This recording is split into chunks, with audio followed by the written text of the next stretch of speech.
लोकसभा चुनाव को लेकर जहां एक तरफ लखनऊ में सारे बड़े कद्दावर नेता भारतीय जनता पार्टी के अपनी जोर आजमाइश में जुटे, वहीं पर समाजवादी पार्टी से लोकसभा प्रत्याशी रविदास मल्होत्रा भी सुबह से ही कैंपेनिंग पे निकल चुके। टीवी7 भारत पे इस पे बातचीत करने के लिए मौजूद है।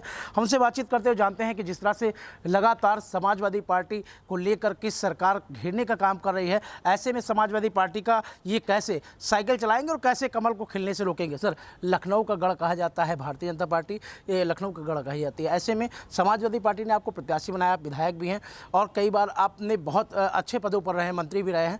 ऐसे में कैसे रोकेंगे कमल खिलने से? समाजवादी पार्टी, कांग्रेस पार्टी और इंडिया गठबंधन के संयुक्त रूप से हम प्रत्याशी हैं। दूसरी बात, ये गढ़ भाजपा का नहीं है, ये गढ़ हमारा है। और यहाँ लखनऊ मध्य क्षेत्र से जो लोकसभा का मेन क्षेत्र है, यहाँ से हम विधायक हैं। और यहाँ पर 2022 में जब मेरा नाम अनाउंस हुआ तो यहाँ पर जो 5 साल से भाजपा सरकार के मंत्री थे ब्रजेश पाठक, वो सीट छोड़ करके यहाँ से भाग गए। तो अगर गढ़ भाजपा का होता, चुनाव वो लड़ते और वो सीट छोड़ भागते नहीं। तीसरी बात ये है कि हम लोग 49 सालों से जनता के बीच में रह करके जन मुद्दों और जन समस्याओं को लेकर के संघर्षों में 250 बार जेल गए हैं और 300 बार ऐसा हुआ है कि पुलिस ने हमें गिरफ्तार करने के बाद पुलिस लाइन या इको गार्डन से रिहा करने का काम किया है। तो हम लोग लगातार जनता के बीच में रह करके जनता की समस्याओं को लेकर संघर्ष करने का काम करते हैं। रविदास जी, लेकिन एक बात और निकल के सामने आती है, एक सरकार है, सत्ता है, मशीनरी है, इसका कहीं ना कहीं प्रेशर आपको नहीं लगता है कि आप विपक्ष में हैं और कहीं ना कहीं वो अपनी मशीनरी का दुरुपयोग करते हैं, जो लगातार विपक्ष आरोप लगाता है कि सरकारी मशीनरी का चुनावों में लगातार दुरुपयोग होता है। ऐसे में ईवीएम को सेट होना, ये हमेशा लोग कहते आए हैं, इसका क्या लगता है कितना इम्पैक्ट आपके ऊपर लखनऊ में नजर आएगा? देखिए, ये बात सही है कि भारतीय जनता पार्टी लोकतंत्र की हत्या करने का काम कर रही है और तमाम संस्थाएं हैं, ईडी, सीबीआई, इनकम टैक्स, इसका डर दिखा करके, मशीनरी में हेर फेर करके, प्रशासन को डर दिखा करके, कई गुंडों को जेल से रिहा करा करके चुनाव जीतना चाहती है। लेकिन इस बार जनता खड़ी हो गई है और लड़ाई भारतीय जनता पार्टी के प्रत्याशी से जनता की हो रही है और जनता हमारे पक्ष में है। परिवर्तन और बदलाव करने का मन बन गया है। जो भाजपा के लखनऊ शहर से सांसद हैं, उनको जनता की समस्याओं से कोई मतलब नहीं है। वो देश के रक्षा मंत्री होने के बावजूद भी लखनऊ शहर में कोई विकास का काम नहीं किया है। जनता तो बहुत दूर की बात है, उनकी पार्टी के 2 विधायक की मृत्यु हो गई और दोनों विधायकों के अंतिम संस्कार में तिरही में हम लोग गए, लेकिन वो नहीं आए। जो सांसद अपनी पार्टी के, अपने क्षेत्र के विधायक के अंतिम संस्कार में नहीं आए, वो जनता के किसी भी कष्ट और दुख में खड़ा होगा, इसका कोई प्रश्न नहीं उठता। सरकार लगातार कह रही है कि अखिलेश यादव और शिवपाल सिंह यादव, जो आपके राष्ट्रीय अध्यक्ष हैं, पूर्व मुख्यमंत्री उत्तर प्रदेश के, उन्होंने ही अभी अपनी सीट का ऐलान नहीं किया। कहीं ना कहीं वो डर में है, हताशा में है, निराशा में है, क्या कहेंगे? देखिए, शिवपाल जी चुनाव नहीं लड़ेंगे और अखिलेश यादव जी ने भी निर्णय नहीं किया है, वो दौरा करेंगे पूरे प्रदेश में के अंदर, इसलिए हो सकता है वो चुनाव अभी ना लड़ें। कोई डरने की बात नहीं है। भारतीय जनता पार्टी को उत्तर प्रदेश में एक भी सीट नहीं मिलने वाली है। जिस किसी सीट से कोई भी लड़ेगा तो भाजपा के लोग चुनाव हारेंगे।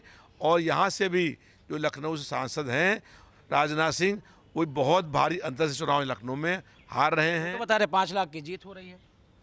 देखिए, लखनऊ शहर में 10 साल पहले उन्होंने क्या कहते हैं आउटर रिंग रोड बनाना शुरू किया था और 10 साल में उनसे पूछिए कि आउटर रिंग रोड क्यों नहीं बना।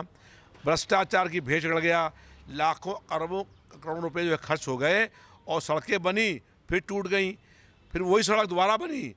जनता चली नहीं, सड़क टूट गई, पेमेंट हो गया, दोबारा फिर सड़क बनी। ये काम हो रहा है 10 सालों से और एक रोड बनवा नहीं पाए। यहाँ HAL की कंपनी है, रक्षा मंत्रालय की, उस कंपनी को बेचने का काम कर दिया है। उसके 28% शेयर बेच दिए हैं। जो कंपनी 20 लाख रुपये प्रतिवर्ष लाभांश दे रही है, उस लाभ देने वाली कंपनी को प्राइवेट हाउस में बेचने का काम किया गया है। अब की बार 400 बार कैसे होगा? भारतीय जनता पार्टी का कि नारा। अब की बार भाजपा की 400 पर हार, और इस बार जो है अगर भाजपा के 400 पार है तो भाजपा की अगर हिम्मत और साहस है चुनाव कर दें बैलेट पेपर से, तो उनको मालूम पड़ जाएगा कि भाजपा 50 के पार भी नहीं होगी। 80 के पार, यूपी में 80 के पार। हमारा बहुत पहले का नारा है 80 हराओ भाजपा हटाओ। भाजपा ने हमारे नारे की नकल करी है और इस बार उत्तर प्रदेश के अंदर भारतीय जनता पार्टी को एक भी सीट नहीं मिलने वाली है। जनता ने मन बना लिया है, परिवर्तन और बदलाव होगा और देश में इंडिया मोर्चे की सरकार बनना तय हो गया। आखिरी प्रश्न है, और ये प्रश्न हर आदमी के जहन में है कि आखिर में विपक्ष के पास चेहरा नहीं है। लगातार लोग कहते हैं कि विपक्ष के पास कोई ऐसा नेता नहीं जिसे प्रधानमंत्री बना जाए। किसको प्रधानमंत्री बनाना चाहते हैं आप लोग? जो लोग ये कहते हैं वो सब तानाशाह हैं, क्योंकि सांसद चुनते हैं कि देश का प्रधानमंत्री कौन होगा। जब सांसद जीत करके आएंगे तो सारे सांसदों की बैठक होगी, उस मीटिंग में ये तय होगा कि कौन देश का प्रधानमंत्री होगा। कई बार ऐसा हुआ है कि प्रधानमंत्री के सांसदों के बीच चुनाव भी हुआ है। कितना श्योर हैं आप कि इस बार लोकसभा सांसद ही आप ही जीतेंगे? निश्चित रूप से हम लोग चुनाव जीतेंगे। कह सकते हैं कि हम वर्तमान यानी आने वाले संभावित सांसद से बात करें लखनऊ के? बिल्कुल निश्चित रूप से हम लोग भारतीय जनता पार्टी को बहुत लंबे अंतर चुनाव हारने जा रहे हैं और इस बार भारतीय जनता पार्टी यहाँ लखनऊ शहर के अंदर हारेगी, क्योंकि 10 साल में लखनऊ शहर में सांसद महोदय ने कहीं कोई कार्य नहीं किया है, कोई फैक्ट्री उद्योग कारखाना नहीं खोला है, कोई विकास का काम नहीं हुआ है, किसी नौजवान को रोजगार नहीं मिला है और भारतीय जनता पार्टी का जारी मैनिफेस्टो हुआ।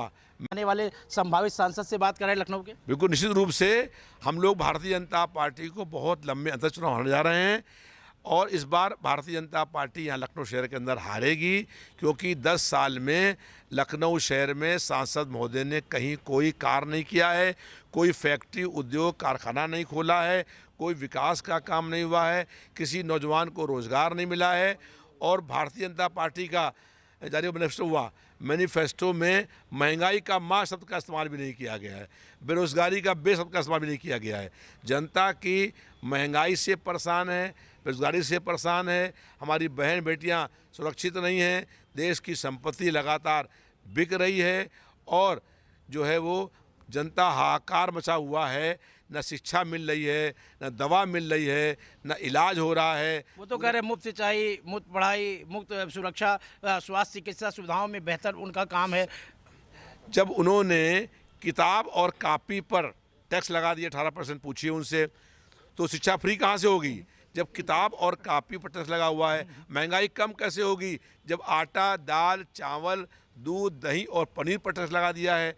भाजपा की सरकार की कथनी और करनी में ज़मीन आसमान का अंतर है। ये केवल जनता को गुमराह करते हैं, झूठ बोलने का काम करते हैं और इंडिया मोर्चे की अब सरकार बनेगी तो जनता को बिजली फ्री मिलेगी, हर मोहल्ले में सरकारी स्कूल होगा, हर मोहल्ले में सरकारी अस्पताल होगा जहां दवा, इलाज और जांच फ्री होगी, नौजवान लोगों को रोज़गार मिलेगा, नौकरी मिलेगी।